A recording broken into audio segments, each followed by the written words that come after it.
Saya sebagai ibu melihat keadaan anak saya yang baru pulang dari Jepang, berangkat dengan badan yang sehat, gemuk, pulang kurus, pucat wajahnya, seperti orang tidak terawat, sampai matanya sayu, pandangannya kosong. Hati saya terasa teriris melihat keadaannya. Selama anak saya di rumah, dia tidak pernah mau berbicara sama sekali. Pandangannya juga kosong. Dia tidak mau bicara kalau tidak ada yang mengajak bicara. Saya sama ayahnya sampai bingung. Dan pada saat jam-jam mendekati kejadian yang sama waktu di Jepang itu, mendekati waktu subuh, dia tidak pernah berani mau tidur, tidak mau memejamkan mata, seakan ada trauma tersendiri.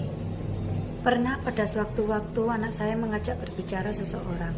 Saya tanya pada dia, siapa yang kamu ajak ngomong? Terus dia menyebutkan namanya. Ternyata yang diajak ngomong itu orang yang sudah meninggal. Saya dan ayahnya sampai khawatir. Kami menunggu sampai waktu pengobatan ke Pak Ustadz kembali dan mengajak dia mengobrol sebisa mungkin agar pikirannya tidak kosong. Saya sebagai orang tua sangat sedih melihat anaknya yang sakit di luar negeri, keluar masuk rumah sakit tanpa ada yang nemeni. Jadi waktu itu ada kabar anak saya dipulangkan ke Indonesia, saya sangat senang sekali karena anak saya sakit, sebagai orang tua bisa mendampingi. Waktu itu anak saya sudah saya jemput pulang ke rumah. Pihak keluarga berinisiatif untuk membawa ke kayak bilang kiai gitu yang ngerti, yang pernah nanganin anak saya waktu anak saya sakit di Jepang itu, berinisiatif untuk membawa ke kiai tersebut. Sebelum dibawa ke kiai di Indonesia, sementara kan anak saya istirahat dulu. Nah, ada tetangga yang ingin mencoba untuk menyembuhkan anak saya. Sebagai orang tua, sebagai tetangga,